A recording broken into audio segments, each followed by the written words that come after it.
ప్రభువైన యేసు క్రీస్తు నామములో దేవుని బిడ్డని మీ అందరికీ కృప కలుగును గాక.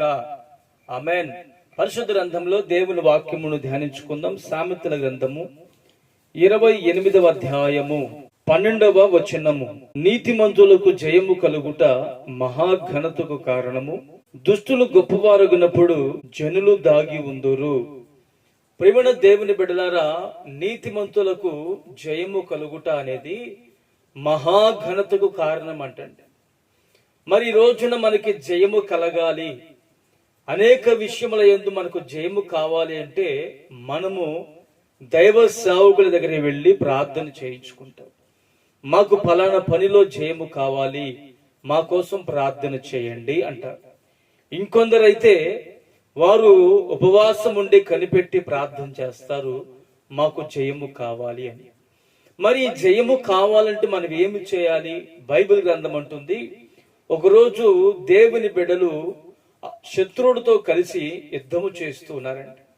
యుద్ధము చేస్తున్నప్పుడు మోషే దేవుని బిడ్డల పక్షాన ఒక పర్వతం మీద ఎక్కి ఆ పర్వతం మీదకి వెళ్ళిపోయి 2 చేతులు ఆకాశం ముందున్నటువంటి దేవుని వైపు ఎత్తి ప్రభువుని స్తుతిస్తూ చేతులు ఎత్తినంత సేపు దేవుని బిడ్డలకు జయము కలిగింది. మోషే యొక్క చేతులు బరువై చేతులు దింపినప్పుడు శత్రువులు గెలిచారండి. ఇది గమనించి మోషే 2 చేతులు సాయంత్రం వరకు అలాగే ఎత్తి పెట్టాడు.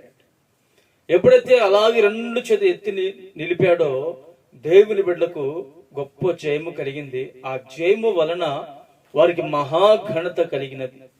ఈ రోజున మనకు కూడా జయము కలగాలి అంటే మనము చేతులెత్తి ప్రార్థించాలి, మనము చేతులెత్తి ప్రభుని స్తుతించాలి.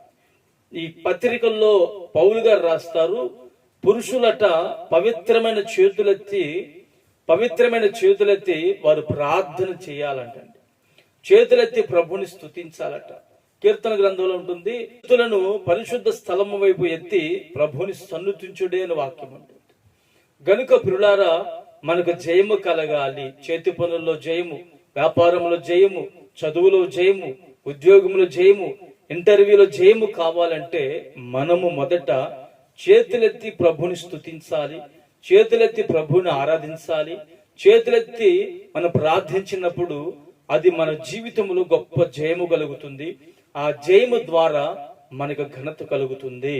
ఇట్టి భాగ్యాన్ని ప్రభు ఈ రోజున మనకు అనుగ్రహించునుగాక. ఆమేన్. ప్రార్థన చేసుకుందాము. ప్రేమగల తండ్రి, పరిశుద్ధుడా, జీవాధిపతి, స్తోత్రం చెల్లిస్తున్నాము నాయన. నీతిమంతులకు జయము కలుగుట మహాఘనతకు కారణమని మీరు మాకు తెలియపరిచి ఉన్నారు. మేము నీతిమంతులమని, మేము చేతులెత్తి స్తుతించినప్పుడు మాకు మహాఘనత కలుగుతుందని, మాకు గొప్ప జయము కలుగుతుందని, ఆ జయము వలన అనేకుల ఎదుట మేము ఘనపరచబడిన వారమై ఒక మాదిరికరమైన జీవితం మేము కలిగి ఉండేదానికి ఈ రోజున మీరు మమ్మల్ని ప్రేమించి ఇచ్చినటువంటి శ్రేష్టమైనటువంటి మాటల కొరకాయ స్తోత్రం. ఇట్టి మాటలను మేము పోగొట్టుకొనక మా జీవితంలో మీరు నీరు కట్టి ఫలింపు చేసి మహిమ పొందుకోమని యేసు నామమున ప్రార్థిస్తున్నాను తండ్రి. ఆమేన్.